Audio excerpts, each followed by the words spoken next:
Washington offers a block. The blitz comes from the other side. Jaquel Jackson. And now again, Jaquel Jackson. You're listening to Bleav in Colts with co-hosts Lawrence Owen and Jaquel Jackson, bringing you the latest and greatest about the shoe. Brady, middle, intercepted by Jaquel Jackson. Play fake, Bryant, intercepted, picked off at the 5, touchdown Jaquel Jackson. Touchdown Jaquel Jackson. That always gets me all hyped every time I hear that, the last part of that, man. That must have been one of the greatest feelings you've ever had as a defensive player. Oh, yeah. I'm not the one to boast about myself, but every time I hear that clip, I go back to those moments like, man, I was pretty good at one point. I could play this game at a high clip. But, yeah, I enjoyed it all. And to score a touchdown defensively, I think I have 3. And everyone was special. Everyone, especially that one, because we were actually down and Andrew had been hurt and Hasselbeck was the quarterback. And we were still in the midst of possibly getting to the postseason. And we needed to win that game. And we were down early. And when I got that interception for that pick 6, it kind of, pushed us forward and we won the game. And I remember the locker room and it was just a great moment. It was a great moment.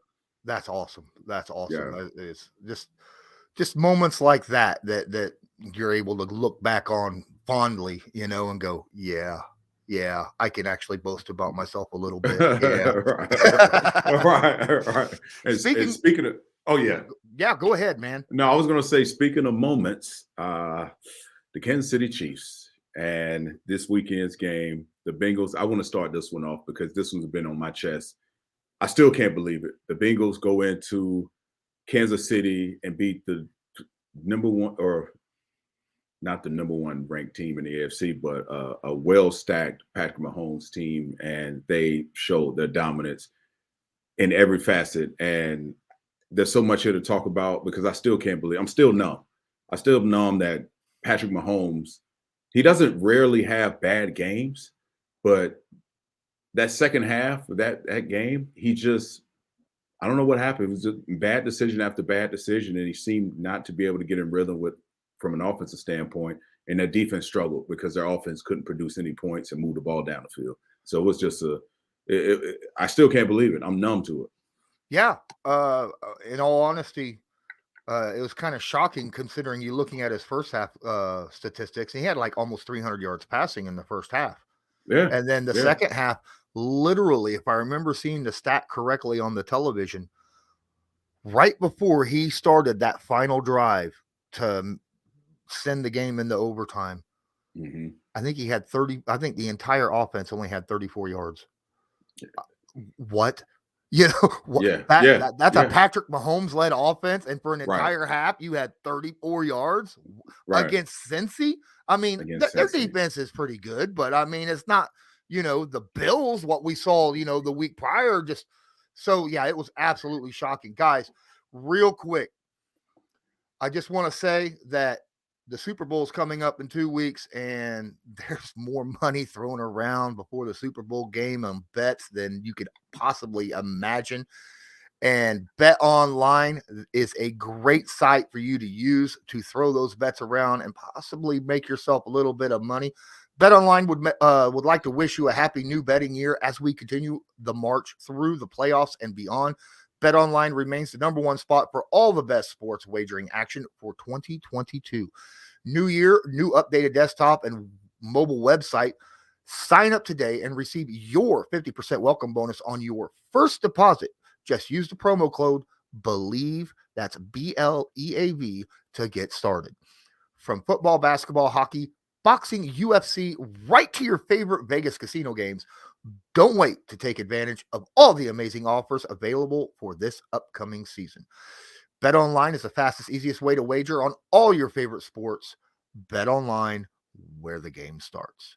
Speaking of starting, we just got done talking about that. What was the difference? I mean, after the game, that overtime was a complete flip from what we saw in the Bills game, where everybody was throwing this big old fit. Overtime rules need to be changed. Yeah. And since he's like, no, don't, you just got to freaking play defense, man, if you don't get the ball first. Exactly. Show up when it's your turn to show up and things will work out.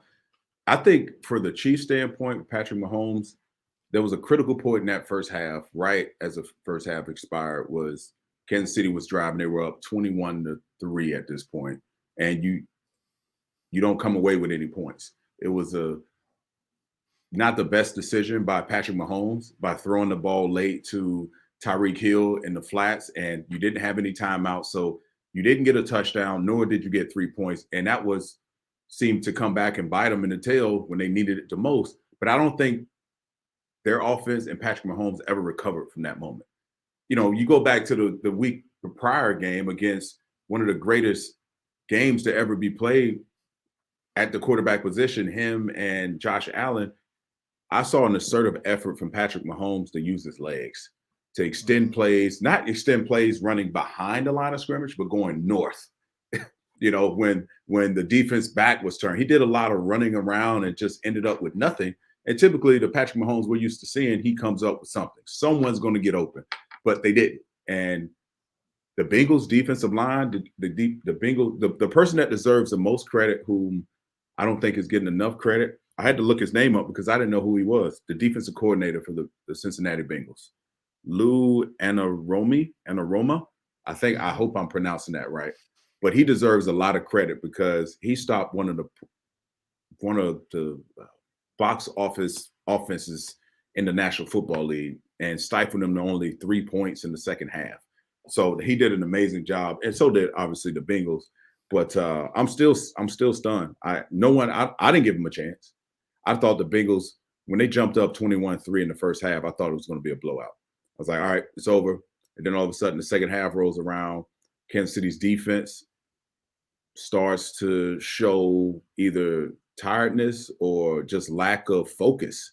I think those guys went in a lot overconfident, thought they were going to win just like the rest of America at home, and they got beat by a team that is arguably, they went into this game a 7-point underdog. No one gave them a shot. And yet Joe Franchise and that offensive line, who was what made me nervous thinking you can rely on these guys, they played better. If you would have told me the Bengals would have more sacks on Patrick Mahomes than the Chiefs and that front seven would have on Joe Burrow, I would have thought you were crazy.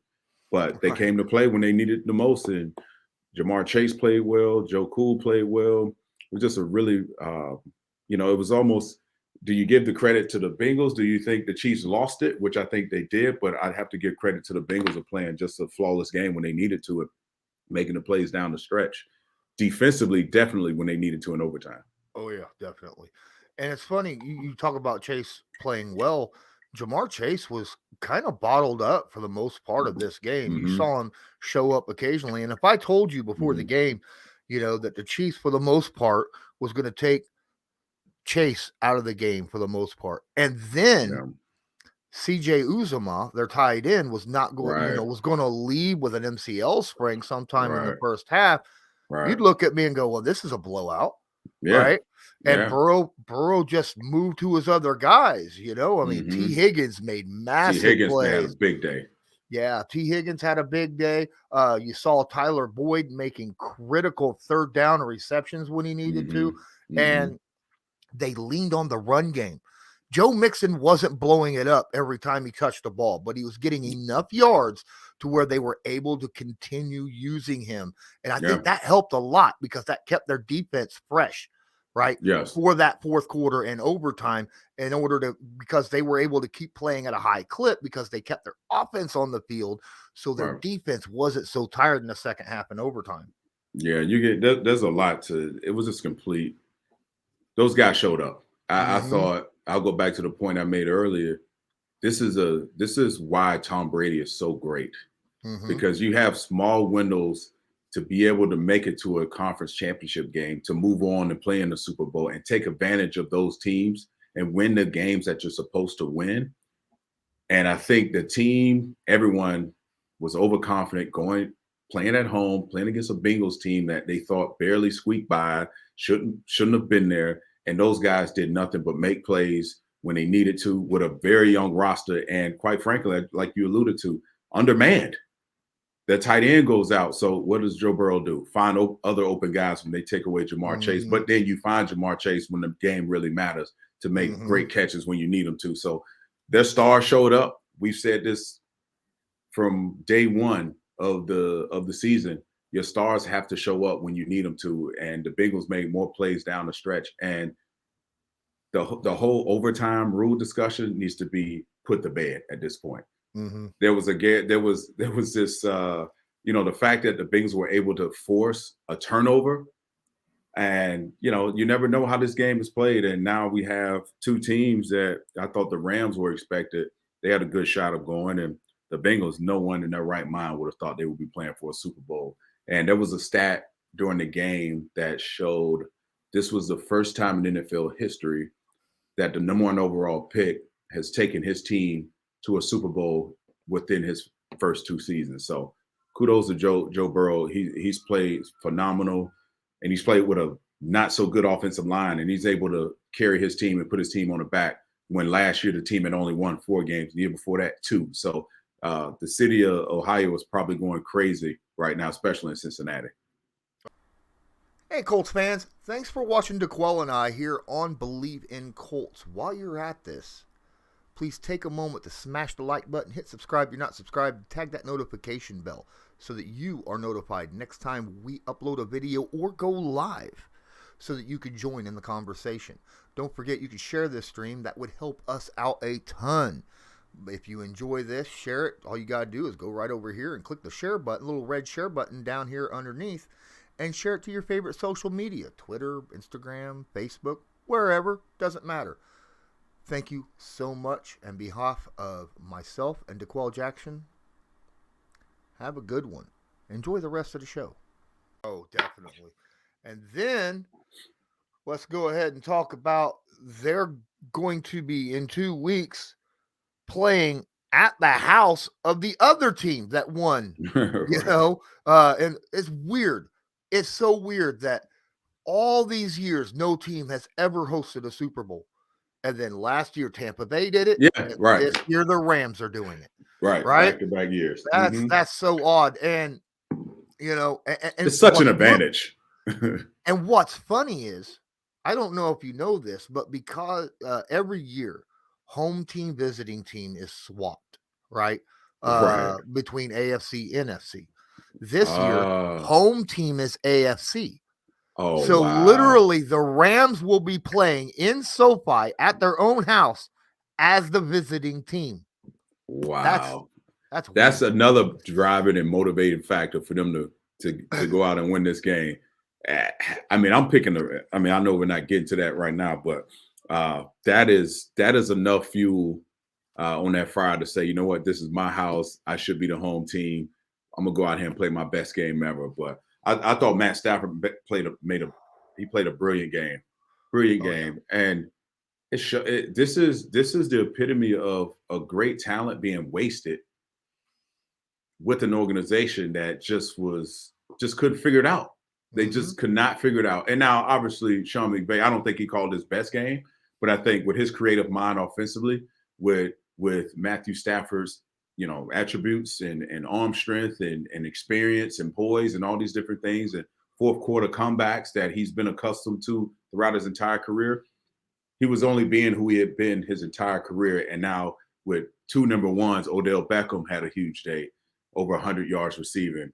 Cooper Kupp, who everyone knew was his number 1 target, he had a big day. So everything worked well for the Rams. Granted, it was a close game for the most part, but in the end, when they needed the most, Cooper Kupp, he comes through in the clutch, and he was the greatest.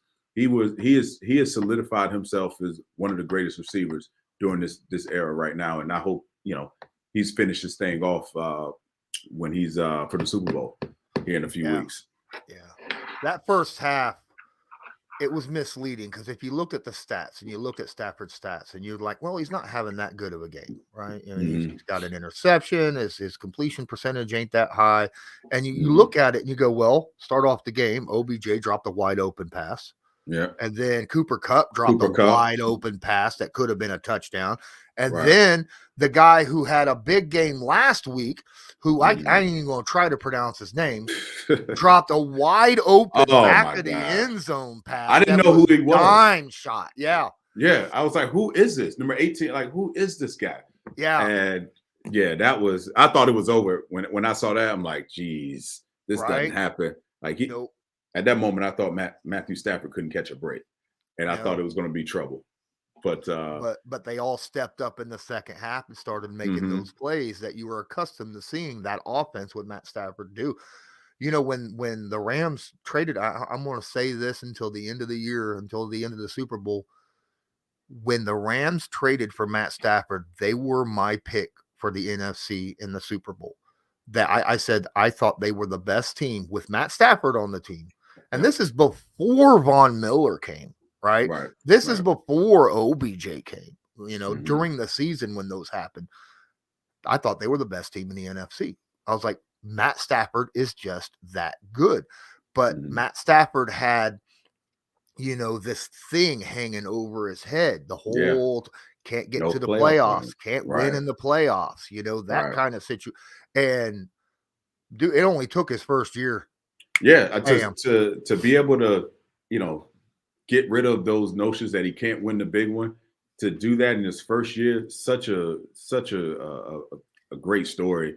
And the one person I feel bad for is Jared Goff right now, because they swapped. Those guys swapped and they were abysmal this past season. So it goes to show you, I have a ton of respect for Sean McVay and that front office to be able to make a tough decision like that, because Jared Goff had taken them to a Super Bowl, and yet within a few years, things have changed, and now you have Matthew Stafford, a guy that can run and operate this offense the way I believe Sean McVay envisioned it to run, with a big arm quarterback that can make the deep throw and has the experience and the fourth quarter comeback experience and et cetera, et cetera. So let me go to the 49ers for a second, and which I thought was a biggest mistake during that game when you had the lead. The last 10 to 12 minutes of the game, the guy who carried you to a conference championship never touched the football in Deebo Samuels. I thought that was a huge mistake. Huge mistake. I don't know how Shanahan forgot to do this, or no one was in his ear say, hey, we have to get our best players the ball. I don't understand how it didn't happen, but he needed to touch the ball, and I thought it hurt him in the end. And Jimmy Garoppolo, you get some good, you get some bad. We really don't know who he is. Is he's the guy that can that you pay to make big plays when you need them? I thought he came up short in the end, and the play to seal the game, we've seen that play far too many damn times. And when he did it, I'm like, oh no. Oh my God. You cannot end, if this is the end for Jimmy G with San Francisco, that is not a play you want front office and the decision makers to remember. You flicking the ball away, 3rd and 13. You had another play. Yeah. I mean, it was 4 down territory. Come on now. You had another play.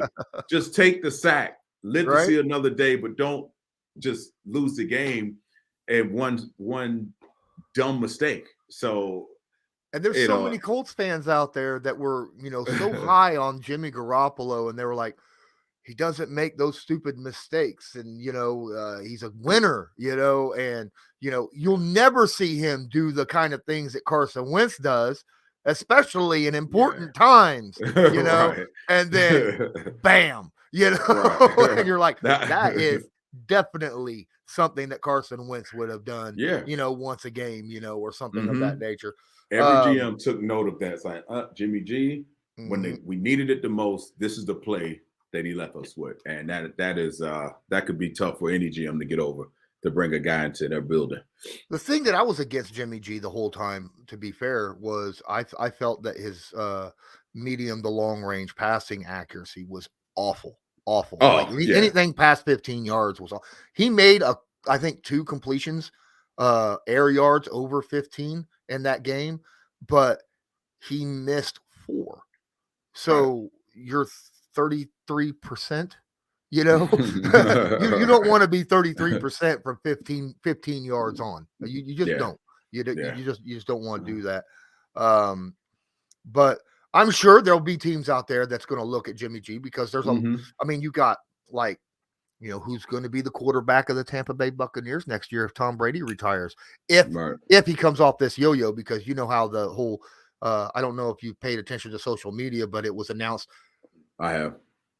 Tom Brady's retiring. Wait, no, he's not. Yes, he is. No, he's not. All weekend. right. All weekend. I guess he's taking his time and he wants to, it has to confirm it. It has to come directly from him. But oh yeah, definitely. Listen, a guy that close and nothing is intentional. I feel like everything is intentional. And for this news to break when it did, it probably has some inner workings to it in terms of guys thinking about signing back with the Bucks, because they're not going to bring back 22 starters. It's just not going to happen. Too many key players on that team were on one-year deals for that reason. But yeah, back to your original point about Jimmy G and possibly the Bucks being a team in interest, I could see that happening for sure. But Jimmy G is a solid start. He's a solid quarterback in this league. He's just not a Joe Burrow, a Josh Allen. There's tiers. He's not at the top tier class as you would hope to have at your quarterback position, but he is a guy that his stats are misleading because he wins, but it's just not pretty the way he wins. It's just not that drop back Patrick Mahomes, light you up 15 yards or more. It's that intermediate routes that can work, but in this league during this time, you need a speed guy that can take a top off of defense. You need a quarterback that can hit him in stride. Yeah. And Jimmy just can't do that. He's great at leading a receiver during those little short, quick routes or a screen play or something like that to get that yak yardage. And that's what, the Niners have been, running off of all these years with Jimmy G. You're seeing it all the time. But generally, whenever you see something past 15 yards, if it's a completion, it's because the receiver made an absolute fantastic catch. Kittle had a fantastic catch that completed one just this past week. Or yesterday. This channel is proudly sponsored by the Backroom Collection. They do beautiful sports canvas art with football, basketball, baseball, and other sports themes. Special orders are accepted and autograph pieces are available. Many Indianapolis Colts signed pieces will be available beginning in November. Just use your discount code CL10 to purchase the pieces you want to spice up your living area. That's CL10. But we cannot let the defense off the hook. That defensive line I thought the Rams offensive line played exceptionally well, keeping Bosa and Armstead. I didn't hear Armstead's name throughout the entire day. They neutralized them. They neutralized these guys. And anytime they doubled Bosa the entire night. Yeah, they refused to let Bosa and Armstead be a factor in this game. And then you flip on to the other side of the ball. Aaron Donald was quiet for the most part yesterday. He was pretty quiet, but obviously he gets a lot of attention. And guess what? He showed up when they needed it the most. And Von Miller that's why they went out and got Von Miller and other guys. But just Aaron Donald just cannot be stopped. He is a one-man wrecking crew, and he can take over any game at any moment. Yeah, you could tell what the Rams' defensive plan was for this game. Stop the run game. Force Jimmy G to beat us. I think they averaged around 3 yards a carry as a team, as the entire team of the Niners during that game. And if you could do that to the Niners, you have a pretty good shot at beating them. Because that's what they're based off of, right? Is that physical downhill type running and yak yardage. So congratulations to the Rams. Congratulations to the Bengals. Both you guys made it to the show. And this will be a very interesting Super Bowl coming up. We've already discussed a little bit about it, about how, the Rams will be hosting it, but they're the visiting team, which is odd. Burrow, basically you said earlier, you might as well almost consider him a rookie because he missed over half the season last year due to the injury to his knee. I'm just so impressed the way he's played this postseason, because regular season defense tempo is a lot different than regular season tempo in the postseason, and different schematical changes. And he was able to, for whatever Kansas City was doing early in that ball game that didn't have, Joe Burrow and his offense rolling, he figured it out. The second half, they made the proper adjustments and they made the plays. They made big, impactful plays that we're typically used to seeing on the other side of the ball from Tyreek Hill and Patrick Mahomes and company. So he is, I've never seen anything like it. His poise is off the charts, and clearly his ability to read defenses and his ability to lead. He's definitely showing all that it factor that you necessarily can't really study or know much about before you actually pull the trigger on a guy like that. And he's been everything and more than for that organization. The Bengals are in the Super Bowl. I can't even, that sounds so weird rolling off my tongue right now, but they are there for a reason. They put in the work and they won the games they needed to put themselves in this position. We were this close. Think about this. We were this close to that 1980 Super Bowl rematch when the Niners played Cincinnati, that close. But no. Matt Stafford's like, I got this, man. And Jimmy's like, you can have it. All right, just literally take it, get it away from me. Man, oh man. Okay, so moving on from the championship weekend, which was absolutely fantastic to sit down and watch on Sunday. It was just jam-packed from 3 o'clock all the way through. Absolutely, I don't think wonderful. I moved off my couch. No, it was a it was as good as divisional weekend, right? Yeah, I mean, you love the divisional weekend. Now, wild card weekend was awful. All right. Too many blowouts, but divisional weekend through championship. I just hope the Super Bowl is very similar to the last 2 weeks of the playoffs. Agreed.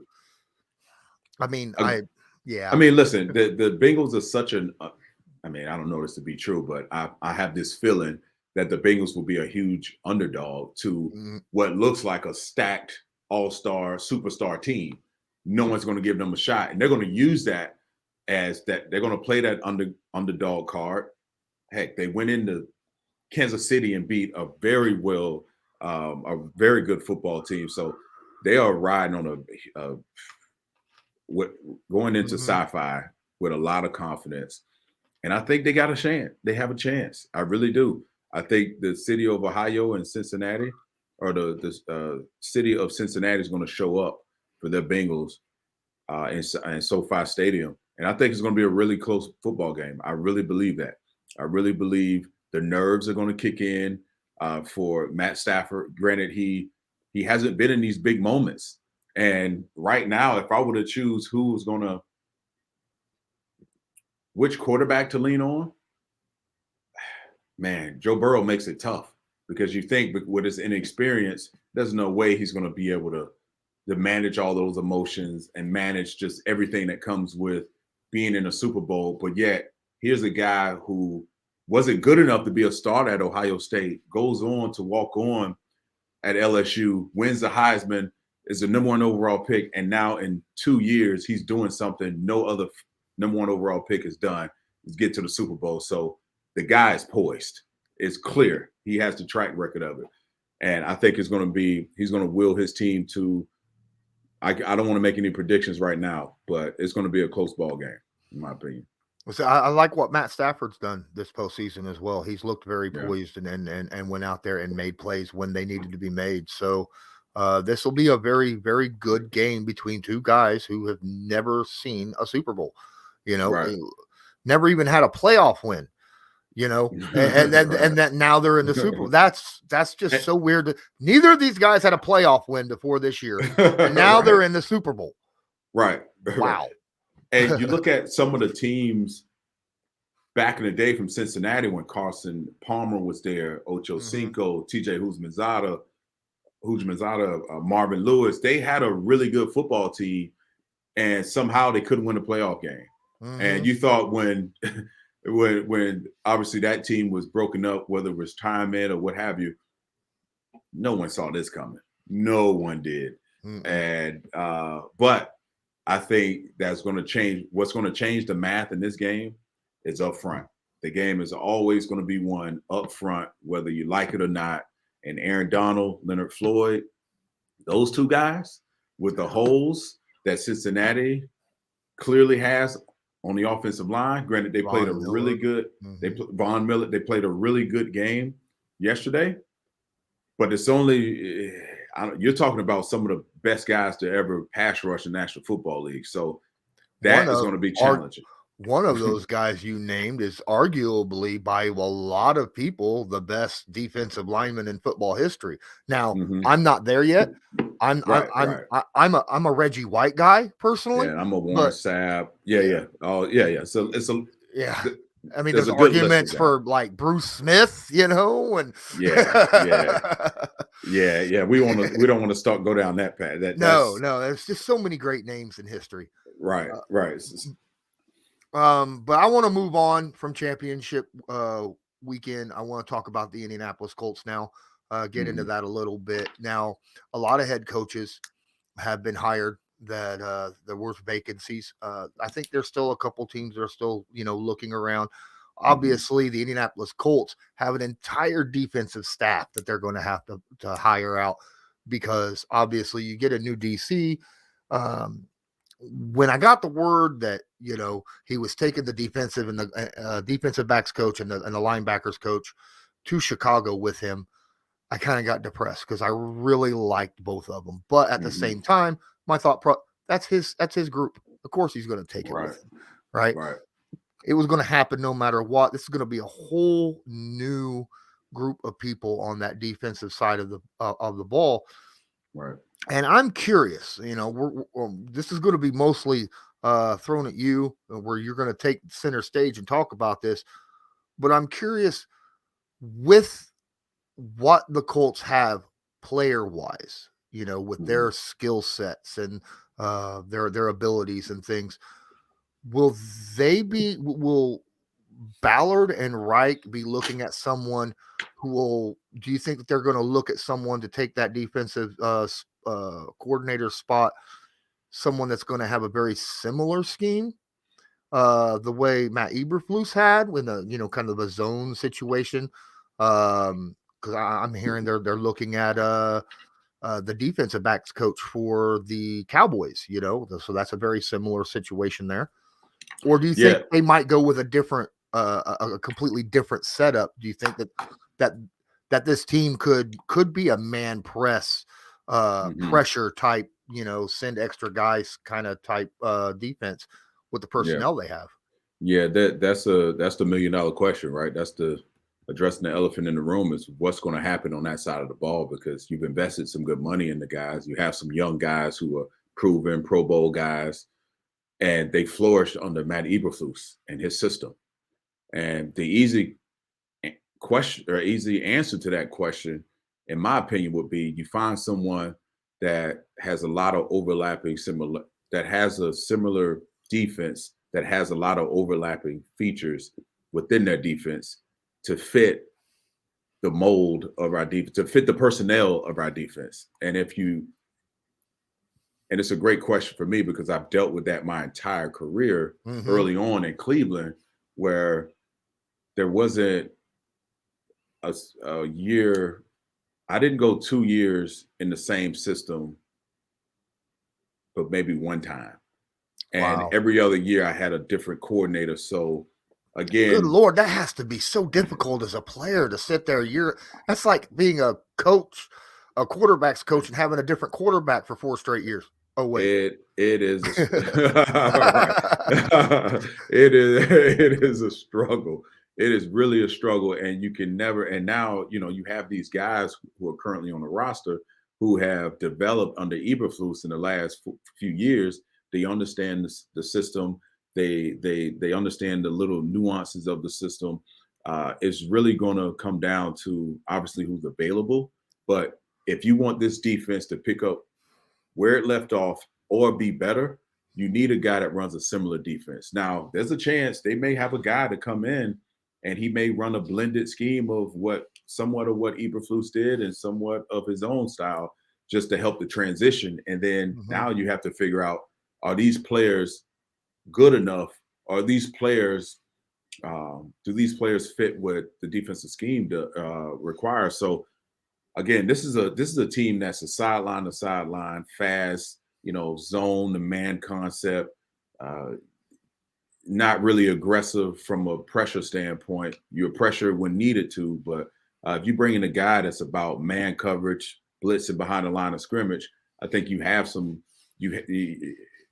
That's not ideal for this team. Now, do I think they can do it? Yeah, you draft well, you bring in some free agents.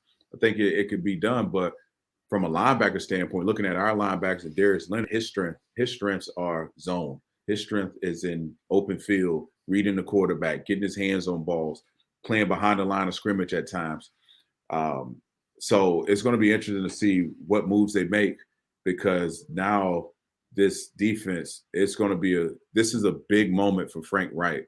And if he gets it right, I feel like he'll be around. But if he doesn't, and you compound that with a questionable guy under center and Carson Wentz, that is a recipe for disaster. So this move is going to have major implications of how this season turns out and what happens after the season.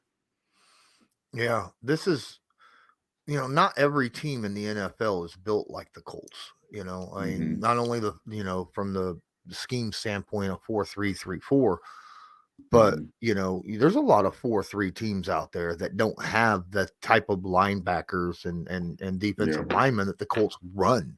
They still running with the heavier guys, which works in some. I mean, you got pluses and minuses to both things. Right. Darius Leonard needs to be covered up. He's not a 3-4 traditional 3-4 where you have to go down and butt press and get rid of offensive linemen that outweigh you by 150 pounds. That's not his game. If you bring a coordinator in that runs that old school 3-4 where your backers are uncovered, you're going to struggle. Heck, him and I are probably around the same size. He's a much better athlete than I was, and I hated that old school traditional 3-4 because it is brutal. And with guys with a 4-3, you cover him up. It allows him to only have a solo gap. You don't have to. We call it, playing two gaps at once. He's a guy. Give him one responsibility. Give your backers one gap, one responsibility, and let them play to their strength. And that's playing, with speed and playing with instinct. So that's going to be a big. Chris Ballard has to get this right. They have to get this right, because if you don't, you're wasting all this input and all this time and energy and scouting, getting the right guys to fit what Eberflus wanted to run defensively. Now, just because Matt Eberflus is out of the building now does not mean that what he brought to the organization is gone. There is going to be remnants, in my opinion, of what he left, just because of what, the impression that he left on the players, especially the leaders, like the no loafing thing, where, you go out, you practice as hard as you play. Right. And I think that's a situation that no matter what defensive coordinator is hired and what other staff, that is something that these players, even if it's not taught by the coaching staff, would probably still, I'm hoping, implement that in the locker room and on the field when they're practicing. Yeah. Wouldn't you agree? Yeah, that's definitely one of the, this team is really good. Heck, Darius Leonard accounted for almost half of the turnovers with the Colts. So you're going to need someone that really understands how to turn the ball over and some of those good things. And when you were talking, you reminded me of when Greg Minuski left the Colts and we had a new coordinator come in. And I remember having a discussion with Chuck Pagano and about, okay, what coordinator are we going to bring in? Because heck, I'd had a really good season under Greg Minuski. he kind of he used me for he used what I did well, and that was blitzing, behind, one-on-one on running backs, and he left me in zone, and I wasn't really doing a lot of man-to-man coverage. So I remember the new coordinator comes in, and we're running pretty much the same defense, but different terminology and different just thought process behind it. We called things a little bit different, but there was a lot of carryover, a lot of similarities to what we had done the previous few years. So when the coordinator came in, and that's the sign of a good coach. So that makes me believe someone is going to come in to run or have a lot of similarities between how they ran this defense the last few years. Because you don't want this team to drop off and feel like they're playing like robots because they're trying to do and grade out well because this new system. You want guys to play not effortlessly, but like without thinking. You want to allow them to play fast, and when you understand the system, the scheme, it allows you to play fast as opposed to thinking about every play, what your responsibility is, as opposed to reacting to what you see in front of you. So Matt Eberflus left. Obviously, we've discussed this at length multiple times. If you don't know, Matt Eberflus is no longer the defensive coordinator for the Indianapolis Colts. He's now the head coach for the Chicago Bears. So we 20th time we've said this. He had an interview, his first press conference, after that. You did watch that? Yes. He mentioned that he does not believe head coaches should be making the play calls. Okay. Now, is that indirectly a shot at Frank Reich? I mean, it sounds that way, but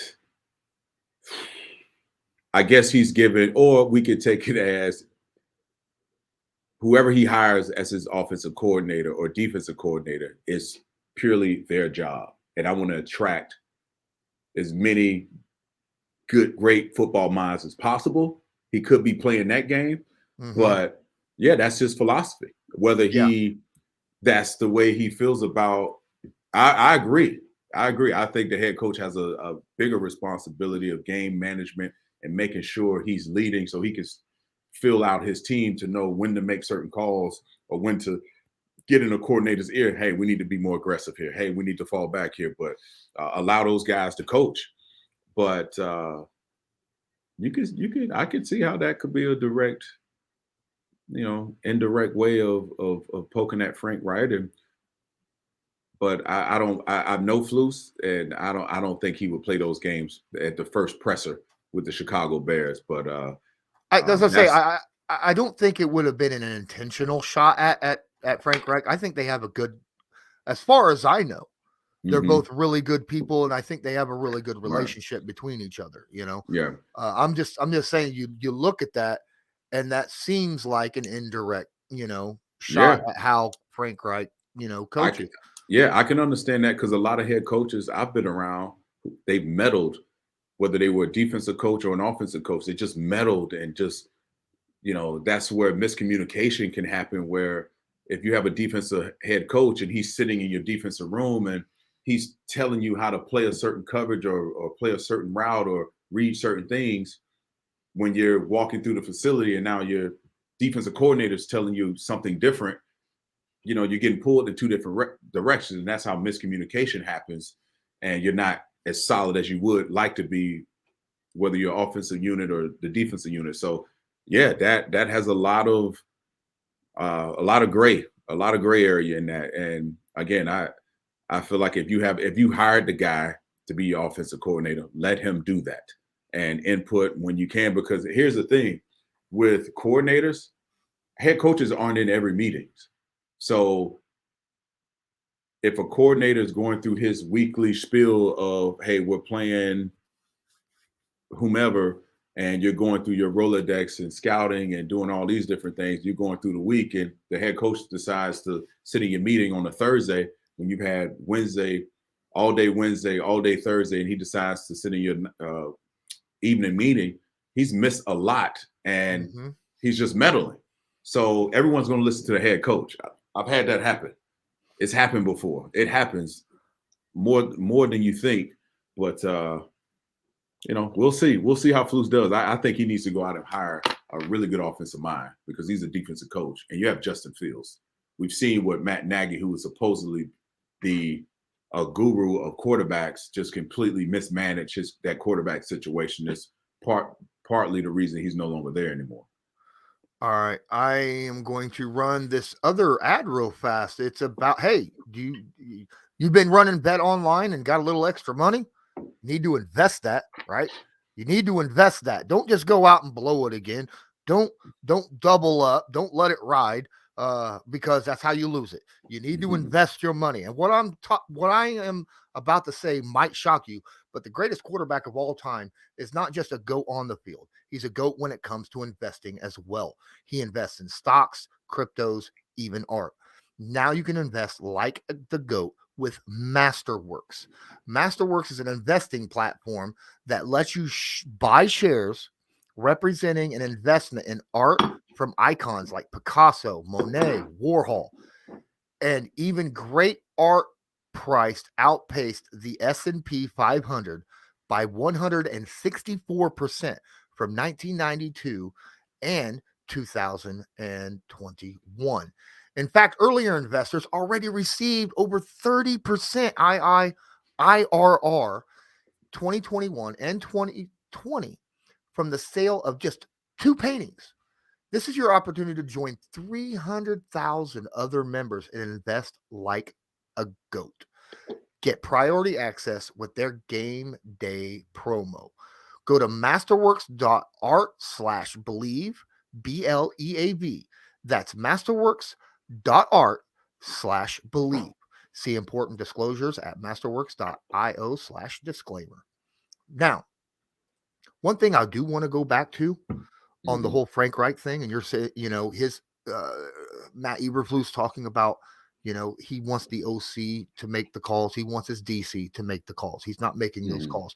Let's go back about 2 months. Yeah. To the Tampa Bay Buccaneers. Yes. All right. And that game. Yes. During that game, there was a stretch where Carson Wentz threw the ball 26 straight times. Yes. After the game, someone, a reporter asked him, "Did you know that this was going on?" And Frank's answer straight, "Nah, I knew it was a lot, but I didn't know it was 26 in a row." And that right there. Right. That right there is why a head coach, by a lot of people believes they should not be making the calls. They're going to be able to manage the game a lot better. Right. That's a perfect example of why head coach. It's a balancing act. It really is. You need to have someone tracking, and they typically do. They really typically do have someone tracking. Okay, hey, you've had 8 passes, 10 runs. We're looking a little balanced right now. We're good to go. To always remind you where you are. Hey, after 15 straight passes, there's no one on the headsets saying, "Hey, we've got." But you can't challenge a head coach if you're a coordinator in the moment. This is his team. This is what he wants to do. He's calling the shot. So who's going to override him unless the owner? And that's illegal. We've seen that play out with the Browns. We've seen that play out before. You can't call down and say, "Hey, this is what you need to do." But that's a perfect example of you need to manage the game and understand and watch the game from a different lens to manage it, to know when certain things need to be asserted. Now you have full autonomy to do so throughout the course of a game. And when you decide to call the plays, you're not watching defense. You're watching the defense, but your mind is offensively thinking about the next series and what needs to be done. And heck, you don't have time to go back and meet with your players and go through the iPad to know, okay, this is what hurt us. This is where your reads needs to be, et cetera, et cetera. So because you have to watch every phase of the game. So it takes away of the in-game corrections or what's the word I'm trying to find? In-game adjustments throughout the course of the game. So, Bill Belichick has been masterful with it. he lets his offensive coordinators do what they need to do. He has in his mind how the game should be run, and I'm sure he implements his opinions when he needs so, and the offensive coordinators obliged by it. So there's definitely a benefit to just being the head coach, and it's smart by Flus to recognize that. Yeah, I mean, I don't have a problem with Frank Reich is great at designing plays, right? I love the plays because he designs them with the strengths of the personnel that he has on the field at the time. And I don't have a problem with him, during the offseason and then working on plays, designing things up, working with his offensive coordinator and helping out in that general area.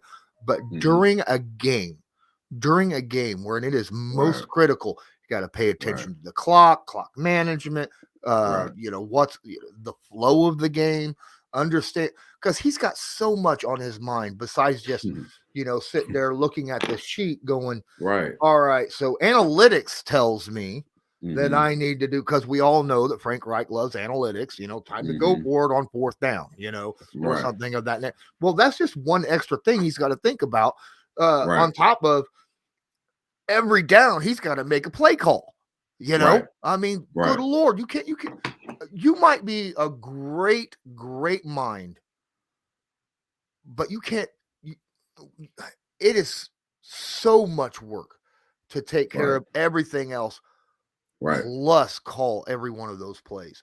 Yeah. Let me give you another example. So the head coach, because he calls the plays, he's not in that room coaching on the Wednesday when the new plan is implemented. I'm sure he's there. This is our mindset. This is where we can, gain the advantage. This is what they're going to try to do to hurt us. These are the things we need to be aware of, and so forth. But once that's done, he's not in every single meeting because he has to go check and see if the defense, how they're doing, the special team. So your time is not committed to just one space. So when you leave, you have another person speaking for you on your behalf as the coordinator. He's going through all the legwork of it all. So can it be done? Yes. Is it challenging? Yes. But for a first-time head coach to have his moment, it's extremely difficult. And some guys just prefer it that way. If I'm going to go out, I'm going to go out swinging the way I know how to go out. And I remember, I'm going back to some of my experiences with this. When I was obviously after the season or after I was done, I still communicate with some coordinators I've had. And there were times where I was like, okay, what the heck was, we had a 3rd and 23. Why the heck are we going man? And, I'm not going to say who it was at this moment, but they were like, yeah, it wasn't me. I would never make that call. The head coach wanted to make that call. So it's like, oh, I see. So at times head coaches meddle, man. They meddle. It's like, hey, I need this run, and it happens. But I think Flus, if he can identify to have smart, listen, my motto is, if I were ever in that position, I'm going to hire the best minds possible. And I'm not going to have ego play a part in it because I'll be willing to take all the credit when things go well. And you got to be willing to jump on that sword when things don't go well. So, but it's his job to manage everyone. And I think from a managerial standpoint, that's in my mind, a theory of a good head coach. Yeah, most definitely. And he's really jumped, from, when he was with Cleveland with you and then the Cowboys. And then moved up to be defensive coordinator, now a head coach. He's really moved through the ranks of the coaching trees this in the last 8-9 years. And even at Toledo, even in college, he won defensive. He was the defensive coach of the year. So he's proven he's been able to really improve defenses, and it's the reason he's now the new head coach of the Chicago Bears. I wish him nothing but success. Absolutely. Same here. I just, I'm looking, we're all waiting patiently, Mr. Ballard and Coach Reich. We want to know, but make that decision really, really, really well. Don't just make a fly decision. All right. Right. Make sure that it is the perfect person for this defense, which I know you guys will, because you guys do your homework, and that's what's so important. Right. The Ursays demand it. The Ursays demand that you do your due diligence. And someone definitely. That's going to be. I'll tell you what, but definitely before, like March is a time where teams start to work themselves back into buildings or what have you. So you want to have a guy in your building for a period of time. That way, from a coaching standpoint, when the players aren't there, you can vet him some more and understand just how he wants to coach his scheme, and have, your assistant coaches get hired so you can all iron out whatever needs to iron out. So when guys are back in the building, you hit it with a full head of steam. So that's going to be very important. The earlier they get this done, the better off the communications will be. And I think in the long run, it'll be better suited for the guys that's going to be, playing for the Colts next season, definitely on the defensive side of the ball. Yeah, as much as I want them to do their due diligence, you make a very good point on, quickness is an issue too, because, I mean, if you sit there and you lag on doing it, the guy you ended up wanting to be hired could be hired by somebody else, So you always got to keep that in mind as well. You're in a race with 31 other teams out there, so all right. I think that's probably going to do it for this Monday edition post championship weekend of Bleav in Colts. You got anything else you want to say in closing? No, I think we hit everything else. It's going to be, I'm looking forward to a Super Bowl like I always am every year. Maybe I'll be in. We got 7 players in the Pro Bowl this coming weekend. Yeah. So that's true. I'll be honest with you. I don't watch a lot of the Pro Bowl. I'll watch a little bit of it because no one really plays. Everyone's there to collect their check, come out of this healthy, and have a good time. And it's a chance for the players to wine and dine their family who sacrifice so much throughout the course of the season. So this is a chance where you and the kids and the family can catch up and have a good time and not play a meaningful game. But you're also there to have a good time and experience vacation, if you will, with your loved ones. Okay, so you're not going to see like one of those hits that we saw yesterday where the safety comes down over the middle, lights you up. No. Listen, there's no allegiance to my side of the conference. It's like, hey, listen, I'll play with. So this was the hardest thing that I had a problem with my first year at the Pro Bowl. You don't know the tempo. Practice is a joke. You don't put on pads. You're out there playing. You're sipping a Gatorade all day. You're not. It's not much effort at all. It's easier off than OTAs.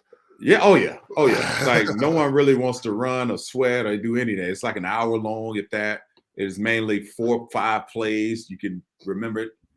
A 10-year-old could remember it. So that the tempo was the hardest part of it, is knowing, okay, who goes hard, who doesn't go hard. And some of the older guys that's been doing it forever, been perennial Pro Bowlers, they don't tell you because you have to, this part of the process. You're a rookie all over again. So you come out expecting to play, and then before you know it, you have guys, man, slow your ass down. So then you figure out, okay, what the tempo is. But it was fun in the end. It was really fun. Well, I'm happy for the 7 guys that the Colts have that made it, especially all those first timers, because a lot of you definitely deserve to be there, and I'm glad that you're there. I won't be able to watch it because I will be in Indianapolis. Yeah, I'm doing a draft of my own for the basketball league. But I will definitely watch it afterwards just to see how my boys did, because I mean, it is what it is. It's still something nice that all these guys worked their tails off this past year to accomplish. So it's the next best thing other than playing in the Super Bowl. It's the next best thing because now you're around your peers, you're around guys that you follow and admire. And get a lot of autographs and switch jerseys and stuff like that. Get a lot of autographs, a chance to connect with guys on a different level that you normally wouldn't have the time to do when you're playing in each other's city. So it's a great time to catch up, and you really get to see like other guys really follow you, and they really want the best for you. And it's a really fun time. The football community is close, and this is one of those events where you really get to see it on display all weekend. All right, so that'll do it for this edition of Bleav in Colts, brought to you by BetOnline. And as usual, I'm Lawrence Owen. That is DeQuell Jackson. And until next time, go Colts. Go Colts.